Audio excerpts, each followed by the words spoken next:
Hello everyone, welcome back to Introduction to Semiconductor Devices. So in the last week we were studying how the MOS capacitor works. We studied the electrostatics of a MOS capacitor in quite a bit of detail, and we've also explored what happens when the depletion charge changes, and when you change the gate voltage from accumulation to depletion to inversion and so on. While doing that, we have made a series of assumptions right at the beginning. We refer to that as the assumptions for an ideal MOS capacitor. It turns out that those assumptions are not strictly valid. They are broken many a times. So today we will look at two of the assumptions that are broken, and they have significant impact on the threshold voltage of MOSFET. So we will study that today. So to start with, if you remember, we have assumed that the metal and semiconductor Fermi levels are at the same point. That means the work functions are same. In other words, we define phi ms as a quantity. Phi ms, I'll write it here. So phi ms is a quantity which is the difference of work function in the metal and the semiconductor. So phi m minus phi s is equal to 0 for a ideal MOS capacitor. Okay, by the way, this is basically work function of a semiconductor. Right? So phi ms is 0. But in real life we use metals. Like for example, let's say we use aluminum. It's got a fixed work function. And what happens to the work function of the semiconductor? Well, it can change, right? It can depend on the doping density. We know that because the definition of work function is the amount of energy required to take an electron from the EF to the vacuum level free, to make it completely free of the semiconductor, right? So, of course, that depends on the doping density of the semiconductor. For example, if I define this, let's say there is a vacuum level. You have this, let's call it phi m, and phi s would be, okay. So please again note that this is work function and not the surface potential. I'm sorry for the unfortunate similarity. Okay. So now this is going to be equal to chi plus Eg by 2 plus phi f. Okay. So the entire thing, right? This is phi f. The top thing is from EC to vacuum level is chi, and this is Eg by 2. So we can calculate, the semiconductor's work function would be dependent on doping, and we can actually compute the phi ms. And it turns out that many a times, or most of the cases, it is not equal to 0. So the assumption that the work function difference is the same is strictly not true. Okay. So what happens if you have a work function difference? So it turns out that, let's say if you have a situation like this where your phi m, the work function of the metal, is smaller than the work function of the semiconductor, electrons will be transferred over this barrier into the semiconductor. There's always finite probability of electrons getting transferred over this. Okay. At equilibrium, what happens is there is a probability this way and then there's a probability this way. They'll balance out, so there's no net transfer. But right now in the beginning, when you have EF metal, EF of the metal substantially higher than semiconductor, there is a non-zero probability of electron transfer this way. So when electron is transferred into the p-type semiconductor, it recombines with a hole, and that results in reduction in the number of holes. Okay. So that is why even if you don't apply any voltage, you will end up getting a depletion. Okay. So here basically there are exposed acceptors. Okay. So the charge is going to be Na minus, right? The density, the negative charge associated with an acceptor which is ionized. Okay. So you have less of holes, and that's why you have this, depletion region. You also call it the depletion region, right? The holes are reduced in number, so it's depleted. Okay. So without any external voltage, we are having the semiconductor to be depleted. That is one of the consequences of having a non-zero metal work function. Sorry, non-zero work function difference. Okay. So, and also you see that there is a electric field in the oxide which is constant. Why does that happen? Because, well, you have negative charge here and there will be a positive charge on this side automatically because electron is removed. So on overall there's going to be electric field, okay, across oxide as well across the semiconductor. It's like a depletion. So this is what happens when there's a work function difference. You can have another scenario. For example, you can have a scenario where you have the semiconductor EF is somewhere here, and then you have a metal which is having EF here, right? This is also possible because we saw that if you take metals like platinum, they're going to have reasonably high work function. Okay, aluminum is only 4.35 or so, but platinum I think is much higher than that. Okay, so in that scenario, you will have electron transfer in this fashion. In the earlier case, electron transfer was this way. Electrons always move from regions where the Fermi energy is higher to the regions where Fermi energy is lower. Right? When you have electrons moving this way, you will see that holes are getting created here. Additional holes accumulate here, right? Because it's only at the surface this effect is valid. So because of that, the band diagram you could draw, and it might look something like this.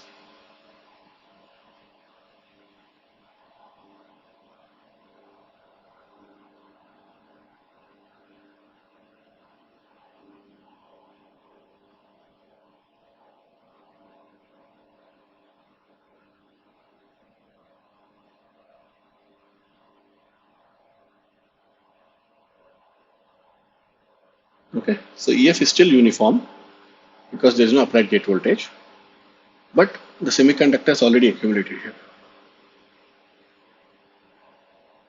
right? So either of these scenarios can happen, or it might happen that if your metal and semiconductor work function difference is very, very large, then it will really go to even inversion sometimes. Okay, so this is an important aspect that we need to study. So how do we account for this? Okay. So let's say you have this sort of a depleted semiconductor. What can you do to make it go back to the original state? Okay. So to do that, we can essentially apply, like for example, we have read on here, this is the depleted state. And we have said that whenever you apply positive gate voltage to the metal, it will move down, right? Positive Vg. If I apply a negative Vg, it moves up, the Fermi level of the metal moves up. So now what we can do is apply a negative voltage such that you pull the metal Fermi level up. Okay, so that will force the bands to come into the flat band condition. So this is basically, it's called as flat band condition. I mean, it's not very complicated, so bands are flat, that's it. Okay, flat band. So essentially, this was what we wanted initially, right? Because this is what we studied. In ideal semiconductor, this was happening at no applied gate voltage. But if you have a work function difference, then by default, I mean, there has to be certain applied voltage to go back to the flat band condition. Okay. So how much is this voltage? Well, the amount of voltage is going to be, you have this EFM, and then there's going to be EF of semiconductor. So the difference between them is going to be phi ms. Okay, so if you apply phi ms of voltage,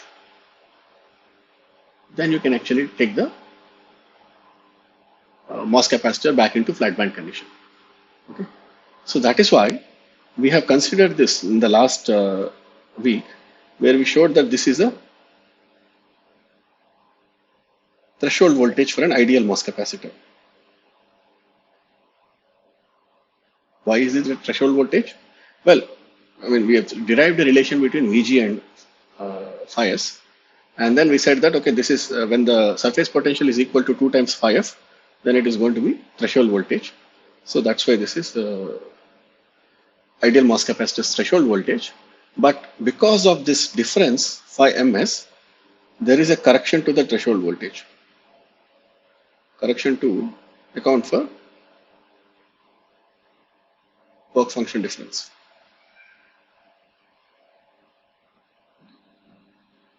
This is going to happen. So now you have the new VT. So it doesn't look so bad. So all we have to do is compute what is work function difference, metal semiconductor work function difference. Okay. There is another problem here. That is, this is essentially, what was done in the beginning, when the technology was, in the 60s and 70s, people used to use metal gates. So one of the consequences of that was, let's say you have an N-type semiconductor and you have a P-type semiconductor. Okay. The metal work function is going to be, let's assume, somewhere here. Okay, aluminum is about 4.35 or so. Okay, so metal work function is here.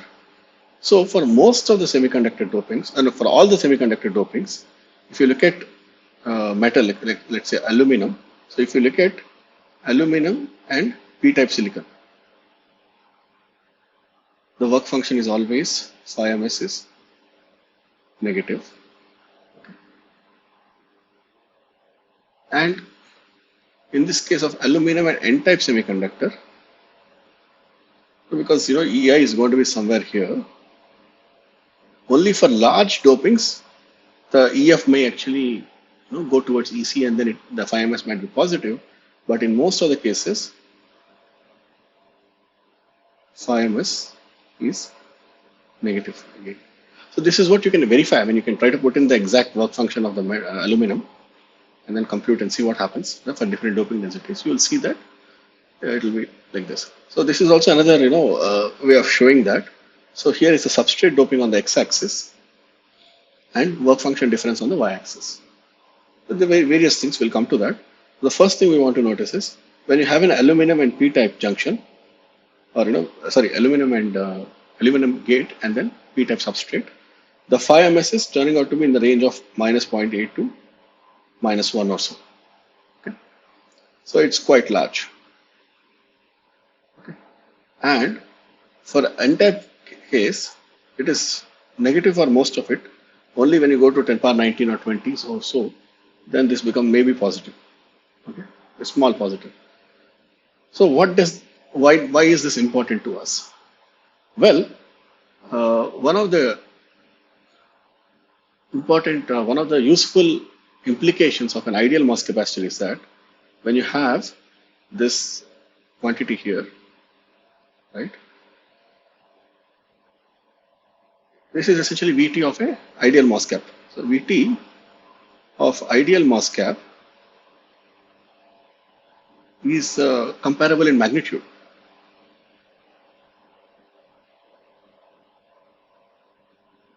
Magnitude for NMOS and PMOS. Why? I mean, take a substrate of similar doping, 10 power 15 P-type, 10 power 15 N-type, and you compute the VT. It will turn out to be same. Okay, so there's a certain amount of symmetry in the type of transistors you can make. Whereas if the moment you put a 5 ms is a large negative voltage, then the VT will shift. For example, I could draw this axis, voltage axis. There's a 0, so I'll have a, let's say, VT N0 and minus VT P naught. So basically what I'm trying to say is this difference of VT from 0 is going to be symmetric. Basically this is going to be similar, comparable for ideal MOS capacitor, right? Because QD is going to be comparable and phi s is going to, so the surface potential is going to be comparable. So you're going to have a symmetric VT.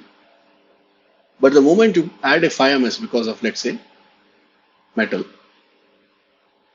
the whole VT shifts down. If you're adding an aluminum gate, we are seeing that for most of the voltages, it is basically negative. For N-type, it is going like this. For P-type, it's going like this. So the VT is going to now become something different, right?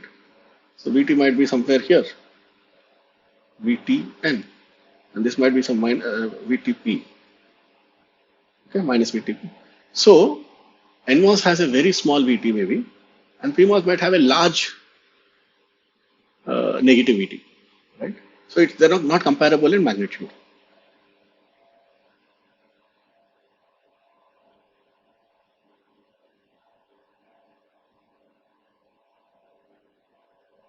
Okay, and this has actually significant implications.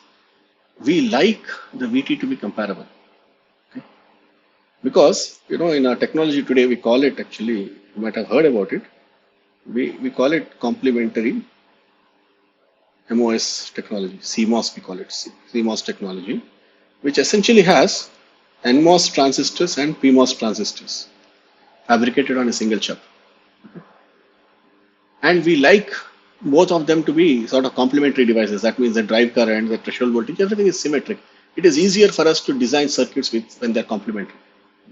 And there are also some very nice, interesting circuit implications for this. So we like this to be complementary. But if you just have a pure metal, it's not so. Okay? So you might ask, why was this done in the beginning? Well, I mean, that actually, to be honest, there's only one type of technology, which is NMOS, which was available in the beginning. And the threshold voltages were quite large, so it didn't really matter how much the small difference in the work function was. But over time, the supply voltages, we used what is called a scaling of voltages. So in the 1960s and 70s and maybe even 80s, the chips used to work at 3.3 volt technology, okay, 3.3 volts and even 5 volts in the beginning, and then 3.3 volts. But with time, we started reducing the supply voltages. So then the electronics chips started working at 1.8, so 2.5, 1.8, 1.1, and so on. So the supply voltages were gradually reduced from the 70s and 80s to present day. The reason this happened was it has some benefits. We will talk about it when we discuss the scaling of MOSFETs. Okay, but as you go to lower supply voltages, it became important to realize symmetric sort of a work function. And the way this was achieved is by replacing metal with what is known as polysilicon. Okay, so metal replaced by highly doped polysilicon. Okay, so this has some benefits. We will discuss that in a moment. Okay, so because it's highly doped, it behaves like a pseudo metal and it can be used. Okay, so how does polysilicon work? So what we do in this case is, let's say you have the same p-type substrate resin. Okay, there is an EF. What if I use a P plus doping for my gate, P plus poly and p-type? Or I could use N plus poly. I mean, N plus means EF is close to EC. P plus means EF is close to EV. Sorry, I'll take an N type here. Okay, N type, and then this is N plus poly. Since it's highly doped, Fermi energy, we can assume for practical purposes is at EC or EV. So now you'll see that the work function difference is quite small, correct? So because of that, if you see here the other curves, if you have an N plus poly on N type silicon, it's increasing like this, and if you have P plus poly, it is decreasing like this. So whatever you do, if you have a certain amount of symmetry here, this if you take as a 0, phi ms is 0, there's a certain amount of symmetry with the way the phi ms is changing. Okay, and that has very good, properties, because if you have comparable dopings, then your VTs will be comparable. This was not the case with aluminum, you remember? So you see here, if I take my aluminum at this doping, when you increase it, it's phi ms was increasing here, but for the p-type case, substrate it was decreasing. So it's actually having opposite trend. Whereas if you use polysilicon gates, they sort of have symmetric trends. Okay, so I'll say that phi ms is symmetric about phi ms equal to 0. So this was useful, and that's why slowly by 90s, late 80s and early 90s, we started using polysilicon gates instead of metal gates. There were also many other technological issues that we won't get into today, but it was useful to actually use this. Okay. You can also use the opposite condition. It has some benefits. For example, instead of using, if you have a p-type substrate, I'll use an n plus poly. If you have a n-type substrate, I'll use a p plus poly.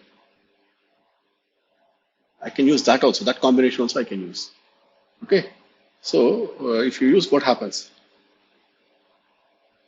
If I use p-type substrate and n plus poly, or n-type substrate and p plus poly, use this combination. If you do, what happens is you'll see that again the difference is almost like close to band gap. Okay, that's why you see here the phi ms. If you have a p plus poly, that means you're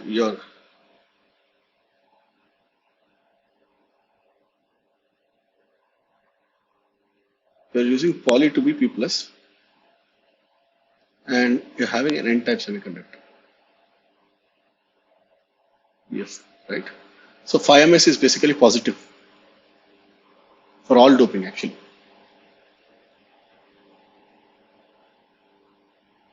Right. That's why you see that it is sort of going in this way. As you increase doping, phi ms is increasing. Eventually, it will come to 1.1 eV. That's where the band gap is. Right. Similarly, if you use the opposite case, n plus n p-type silicon, you'll see that this is increasing. Okay. So these numbers are strictly, this graph is taken from, adapted from one of the references. Okay, I should have mentioned it. The textbook has one graph. Okay, adapted from, I don't remember the chapter, you can look up. Okay, adapted from Neiman. Okay, the only issue is that here these are also including additional correction factors. Okay, so anyway, for now this is a good enough graph to explain the behavior of how the polysilicon works. Okay, so once we do this sort of a thing, we have a large phi ms, but it is useful in certain situations. I'll let you analyze this by, you can actually in a nano hub, we will show you that you can use aluminum gate or n plus gate or p plus gate. I will let you analyze the usefulness of this situation, wherein you use the opposite type of poly.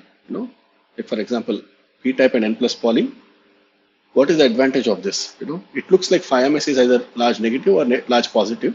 So why is it useful? I will let you analyze this. Okay, please run it and we will discuss it some point down the line.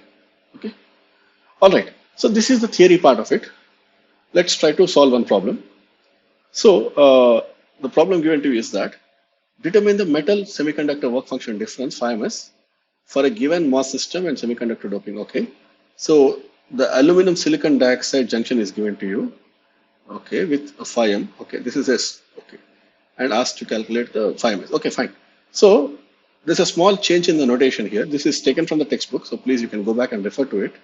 So the textbook uses a slightly different notation that, if you have this is what type of gate? Aluminum, right? Okay.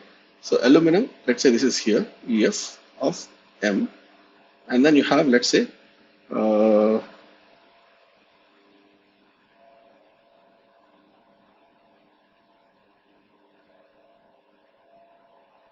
EC, EV. Okay. So when we say that it's phi m, right? So basically there's an oxide in between. So there is an oxide here, right? In between. So let's assume this is your oxide EC, and this is your oxide EV. The way textbook defines phi m prime, right? Phi m prime is this quantity. The difference of metal work function with the EC, not the vacuum level, but EC of the oxide. Similarly, chi prime, it is defining as this. Remember, original chi was the distance of EC from vacuum level, but now we are defining chi prime as something from EC edge of oxide. Okay, so this is given to us 3.25 volts, and this is given to us 3.2 volts. Okay, so that's why I have drawn EF to EC to be slightly lower than EFM here. Okay, so now what is the work function difference, phi ms? Well, for that you need to find what is this work function of the semiconductor. Work function of semiconductor will simply be you have the EI, and it's given to be a p-type semiconductor, Na doping, right? So this is Na of 10 power 15. So there's going to be some, okay, I should do it with maybe red. This is my EF, right? So I need to find out what this distance is. Okay, so I'll call this as phi s prime, which is simply going to be chi prime plus Eg by 2 plus phi f. So this is going to be 3.25 plus 0.56 volts, which is Eg of Eg by 2. So 1.12 divided by 2, so that's 5.56 plus what is phi f? Well, it's 10 power 15 doping. So using our standard calculation scheme, approximate number is going to be 60 millivolts times 5. So that's going to be 3.25 plus 0.56 plus, I would say, approximately 0.3. Okay, you have to, it will be slightly, I mean, in fact, this for the exact answer turns out to be 0.288. Having done so many times, I remember this number. Okay, you can check it out. So now phi ms is going to be simply, where should I write it? So here, phi ms is going to be simply 3.2 minus, what is this quantity? 3.25 plus 0.56, so 3.8, 3.7, 81, so is it, this will be roughly 4.1? I think it should be roughly 4.1. Okay. So minus 4.1. You just verify this carefully. That should be roughly 0.9 volts.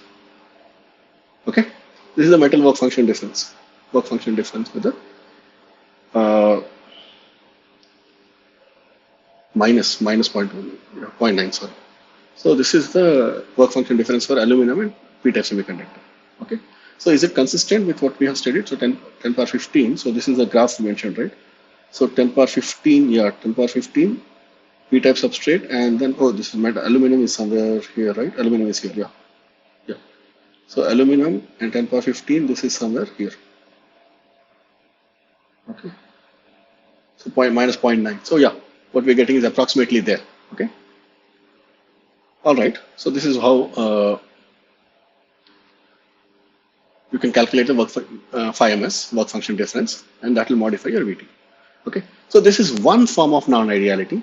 There is another form of non-ideality that we would like to study, which is basically the formation of traps in the oxide. So in the assumptions for an ideal MOS capacitor, we said that there are no traps in the oxide, and the interface between silicon and silicon dioxide is perfect. There are no traps there as well. But again, this is not a very accurate assumption. There are certain limits to it, because always when you form an oxide in any process, there is going to be some traps. And even interface, there are going to be some dangling bonds that we discussed some time back. So these traps, basically I can represent them as, some positive or negative charges. So basically traps are distributed in energy and also position. Energy and position, right? They have some distribution. They can be in different locations. For example, there could be some distribution of trap plus minus. They could be on interface at whatever energies, right? So this is going to be there. So if you have some traps, they're going to hold some charges. If they're fixed traps, they're going to hold a charge permanently. So how will that impact the VT? Okay. Suppose if you place a positive charge, let's say somewhere in the semiconductor here, okay, that positive charge will have a field which will drive the holes away. If you're having a p-type semiconductor, it will drive the holes away. And without any applied gate voltage, you might have a scenario where there is depletion. This depletion created by fixed charges, okay, or interface traps. Fixed it can be fixed trap, oxide traps, or oxide means in the bulk of the oxide. Interface means right at the interface between silicon and silicon dioxide. So you can have either variety of these things. Okay. So when you have such a variety of charges, then you will have depletion, or sometimes if you have a negative charge, you can have accumulation. That's also possible. So it becomes a very tricky thing to analyze it, in detail what exactly is happening. So one of the we can make an assumption to account for this. Okay, so we will define what is known as an equivalent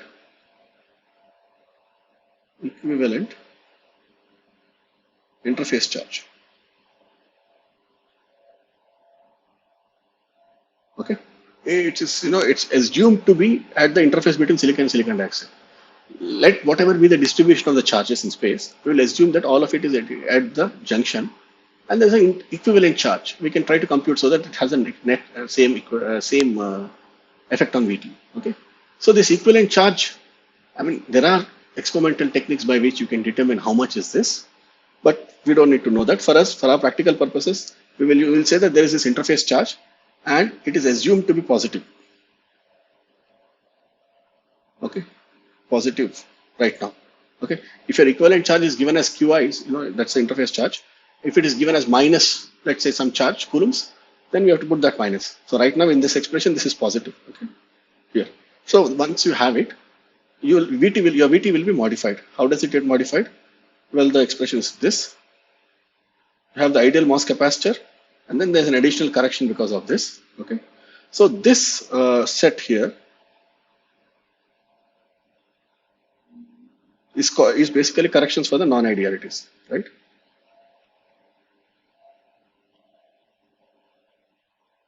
Non-idealities. Okay, so this is also called as sometimes work VFB, flat band voltage. Okay, so flat band voltage. If you apply this to the gate, then your bands will be flat, right? And the rest of it is the ideal MOS cap. Okay, so now let's just analyze quickly. Let's say if your QI, equivalent interface charge, is positive. Okay, if your QI is positive, what should happen? Implies p-type semiconductor is depleted, right? If you have a p-type semiconductor, it will drive the holes away. P-type depleted, right? Okay. If your p-type is already depleted, it's easier to create inversion, so VT is lowered because of this. Okay, implies VT reduces.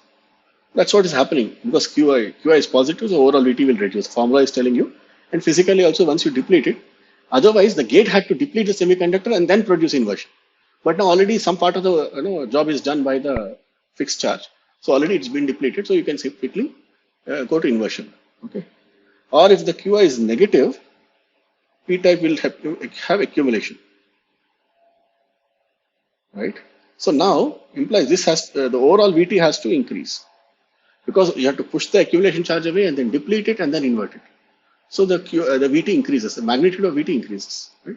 And you can analyze the same thing for the NMOS transistor as well. We can find out what that is. Okay, so I'll leave it to you leave that as an exercise. Okay, so this is how your traps behave.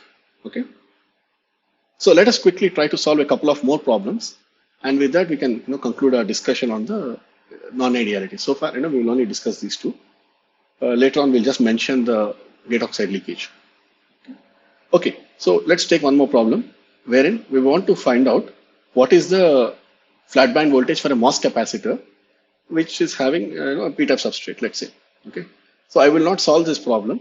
I'll quickly tell you how to do this. Okay, so you're asked to calculate the flat band voltage. Remember, flat band voltage is VFB, which is simply phi ms minus QI by Cox, where your QI is the equivalent charge. Okay, well, okay, you'll have to live with my definitions. QSS prime is basically QI in my definition. Okay, we are taking material from various books, so each book uses a slightly different notation, and it becomes it can be confusing, but just note that QSS prime that Neiman uses is essentially equivalent positive charge. Okay, and let's solve this. So it's you have an N plus polysilicon gate, and then you have a p-type substrate. Okay, so N plus polysilicon gate. So I'll say that the EF here is at EC. Okay, EFM is at EC. because it's highly doped. Okay, I'll assume that. What about the p-type? Well, you have this EI, and then there is this EFM, sorry, semiconductor, whatever it is, right? So how much is that? For this particular doping, I need to find out what is this distance. This is phi f, that is going to be 60 millivolts into 6, so 0.36 volts, phi ms, sorry, this one. So phi ms is going to be, I'll take it by Eg by 2 plus phi f, that's going to be 0.56 plus phi f, sorry, phi f is already known to us, 0.36 volts. So 36 plus 56, it is 692. Okay, so 0.92 volts is your work function difference. And we need to find out what is, okay, Cox. Qi is already known to us, Cox. Cox is simple. Cox is epsilon oxide divided by thickness of oxide. That is 3.9 into 10 power 8 into 8.85 into 10 power minus 14 farads per meter, farad per centimeter, divided by 20 nanometers. So 20 nanometers, you need to write it in the units of centimeters. So 20 into 10 power minus 7 centimeters.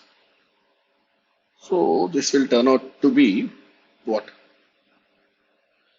Well, okay, I have done it multiple times, the same problem. So basically 8.85 into 3.9 will turn out to be 34.5 into 10 power minus 7 divided by 2. So that will be 17. So 17, no, not 7, but divided by 20. Okay, so yeah. So 172.5 into 10 power minus 9. So yeah, it should be something like this. 1725 nanofarads per centimeter square. This is your Cox. Okay, I mean, verify. 170 will be 340, 2.5 will be 5. Yeah, correct. It should be correct. Okay. So now with this information, you can easily compute what is VFB. VFB equal to phi ms was 0.92 minus Qi was 5 into 10 power 10. Remember, this is the charge density per centimeter square. We need the charge. So this is one important thing you need to remember. 6.10 power minus 19 divided by 172.5 into 10 power minus 9. I don't know, something will come out, some x. Well, I'm sorry, this is not cross, some number. Okay, what is this number? You calculate. Okay, so this is how you solve this problem. Remember, you have to multiply the charge by the electron charge here. You should remember this is 3.9 and this is 10 power 14 minus 14. This is important. This has to be expressed in centimeters. So these are all the careful precautions you have to take to get the exact numbers. Okay, so you will compute that and you'll find out some numbers. Okay. So this is how you solve. This is again example 10.3. You can go back and refer and then make sure that your answers are correct. Okay. And just one last example. What is the threshold voltage? Okay. Now with aluminum gate, okay, P-type substrate. Oh, this all of it is involved here. Okay, fine, good. So basically your VT is going to be phi ms minus Qi by Cox. Please write it multiple times so that you will not make a mistake in this, plus 2 phi f. Okay. The first thing we need is basically phi f. Phi f is, by now we have done it so many times, phi f is 60 millivolt approximately into phi.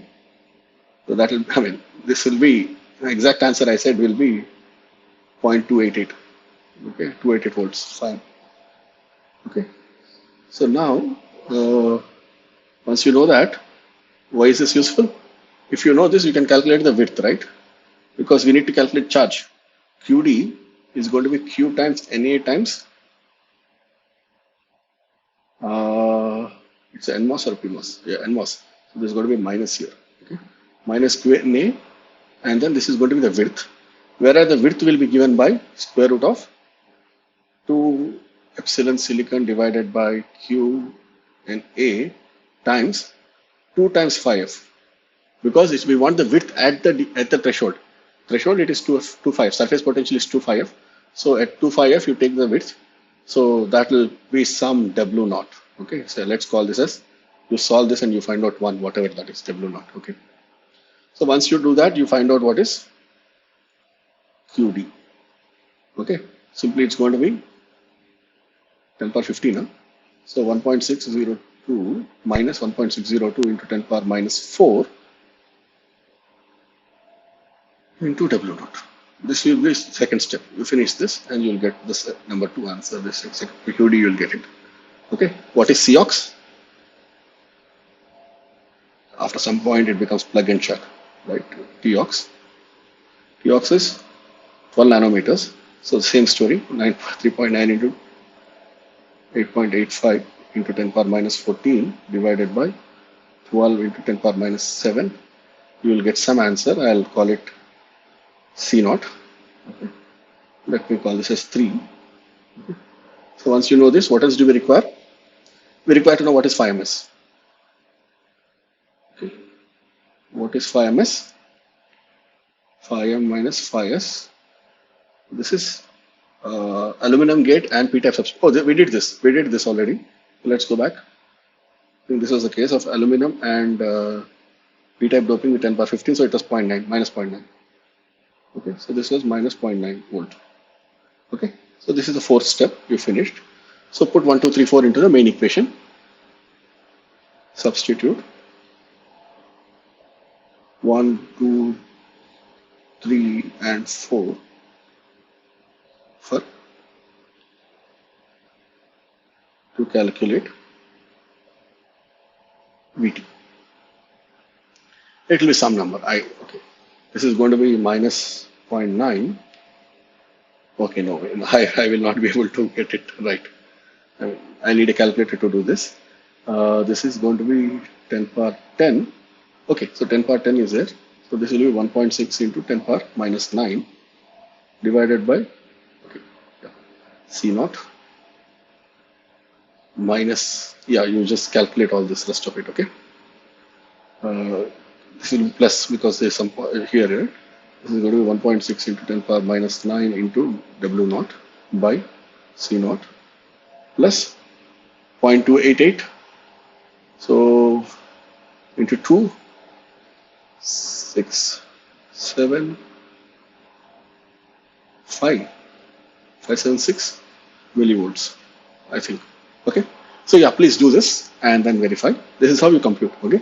So yeah, we now looked at how the non-ideal MOS capacitor should work. Okay.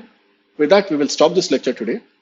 And in the next lecture, I will discuss briefly about what is CV characteristics and how do we understand CV characteristics. Okay. So, and then we will also show you some example problems and then discuss various dependencies of the CV. And with that, the MOS capacitor discussion will be complete. So we'll do that in the next 1.5 hours. Then we'll have a brief demo on the nano hub. Thank you so much for your attention. Good luck.